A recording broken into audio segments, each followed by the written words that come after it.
stock snacks in their classrooms and students try to bring extra lunches for their friends, lawmakers in Albany, New York work in a bipartisan way to fund free access to breakfast and lunch in schools. Yeah, last year the governor's final budget allocated $134 million for universal school meals. This year, the New York governor's budget plan proposes $11 million, an increase in state funding for school food programs. But some lawmakers say this will not be enough to reach every single student. It is our job, it is our requirement that we make sure that we fund this program for every single student across the state, regardless of income eligibility, because every student deserves to eat good food in schools. And lawmakers are asking for an additional $90 million to fully fund free school meals. Well, when it comes to students, there is a big draw in downtown Erie. Coming up next, we're going to take you inside the updated Children's Museum, the all-new exhibits, and what construction crews are still working on for that full museum project.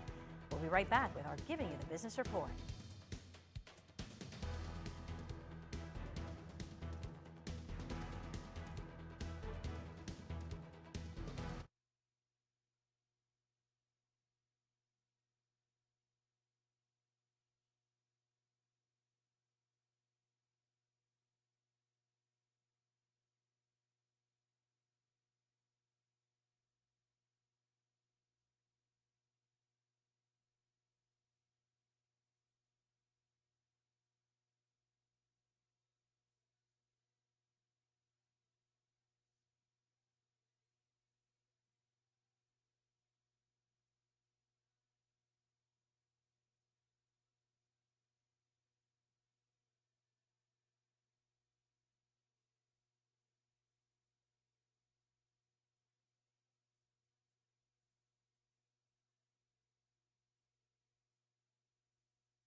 You're watching Erie News Now at 5 with Mike Ruzzi and Eva Mastromattio.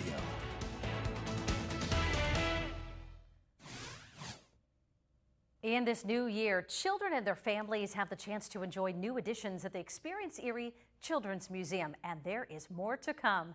Tonight, we take you inside to check out the construction underway and get an up-close look at the brand new exhibits in this week's Giving You the Business Report, sponsored by the Erie Regional Chamber and Growth Partnership.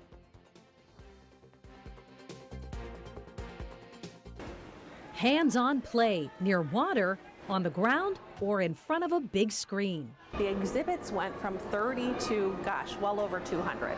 In her more than 10 years as executive director of the expERIEnce Erie Children's Museum, Ainsley Brozick has helped spearhead a massive museum enhancement. Ground was broken in 2022 for Phase 1. It opened about a year later. Quite a different entrance, from the former museum in the same area. It served us well for well over 25 years, but it was never meant to be a children's museum. It was a garage, and before that, a livery. More than $18 million has been raised to date for the exhibits and other amenities, thanks to state and local funding, including generous area contributors. This upper level is inspired by all things Erie, like this diner where you can order menu items and at least have them delivered. Boy, does this look delicious. Bring it on in. Eggs, waffles, meat, and something to drink. Thank you. How much do I owe you? $50. $50. Cheers.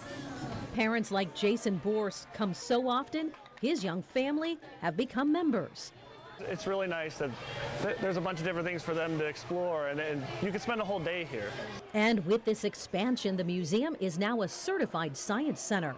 So with your membership, you get half off or a significant discount at any children's museum or science center. All exhibits are new, yet for some, carry nostalgia. They've expanded the capabilities, some stuff from even when I was a kid with the bubble machine still here, so it's really great to see some of that new stuff and then the old stuff too. But there's more to come.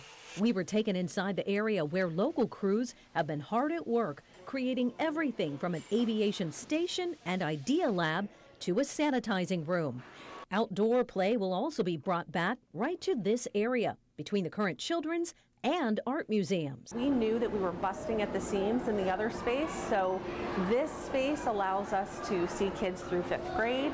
Before, we only saw kids through 1st grade. But no matter the age, play is important. Sure is a fun place. The plan is to have all areas of the museum fully open by July. And in the meantime, there's also 21 and over events, adult play events. Ainsley Brozick, the executive director, says it's something other children's museums and science centers are doing around the nation. And if you want to check out what those events are, along with the camps and party rental information at the Children's Museum, we have a link when you check out this story on our website, erienewsnow.com. And Eva, I'll bet there was a big tip for those youngsters providing those service there for you. Oh, yeah, in that diner? Yeah. Up on the 2nd level? Oh, yeah, we had a fun time. No doubt about it. All right. All right, coming up now on Erie Digital News now at 5:30, what's on tap? Well, a more than 100-year-old building is demolished after fire sweeps through it. It's continuing coverage because we're going to find out what it means for a local business and also people who were living in that same building. Plus, pothole